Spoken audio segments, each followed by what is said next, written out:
Lesson number 9, the story of silk. Did you know that silk was discovered in China?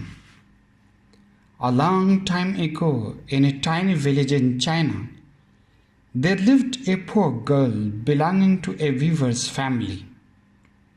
One day, the emperor was passing through the village and saw her working in the fields.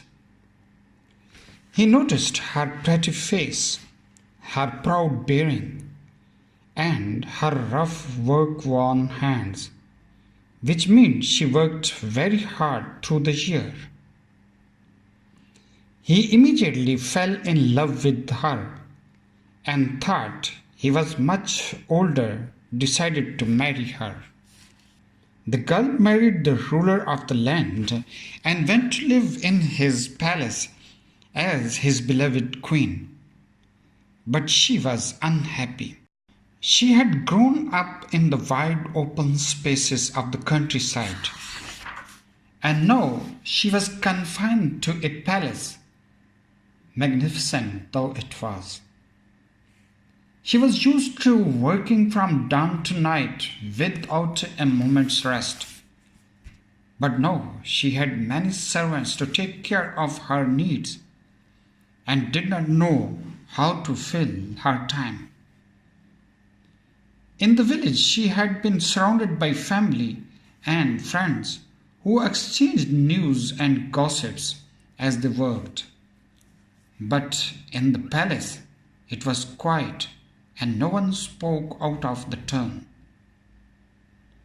The emperor noticed his new wife was sad and tried his best to make her happy. He bought her grand clothes, jewels, and artifacts, threw elaborate parties, hired the best musicians of the land to amuse her, but she was sad. One afternoon, the empress sat under a mulberry bush in her garden, lost in her thoughts about her village.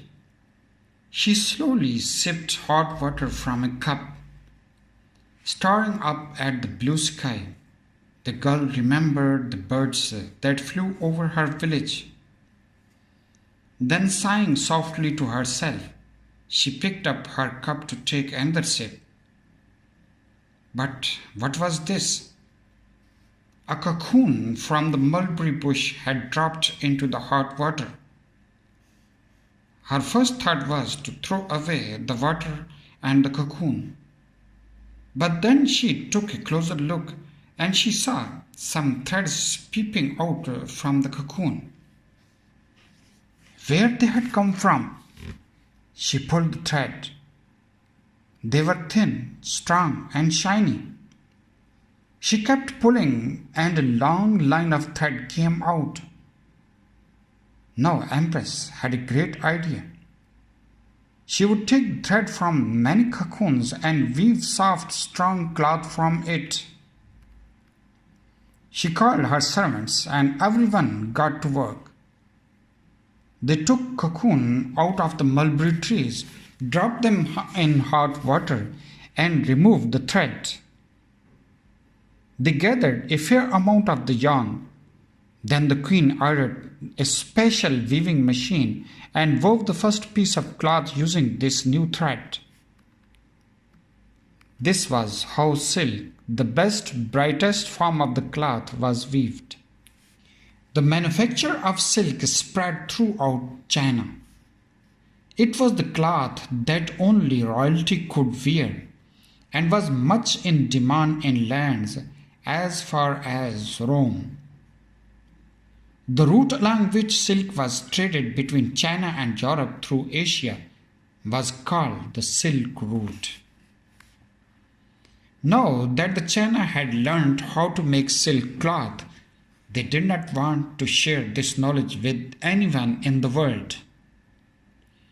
For many years, all members of the Chinese royal family were sworn never to reveal the secret to anyone. When princesses got married and went away to far-off lands, they were not allowed to tell anyone in their new home how silk was made. Many years later, when a clever princess was leaving her house on getting married, as was the custom, her bags were searched carefully to check that she did not carry anything that would help her make silk. This princess had been weaving silk from a young age and wanted to continue to do so wherever she went. She had hidden the cocoon in her long, elaborate hairdo. No one thought of looking there. When she went to her husband's house, she took out these cocoons from her hair and started gathering silk thread. In this way, the legend goes, knowledge of how to make silk left China.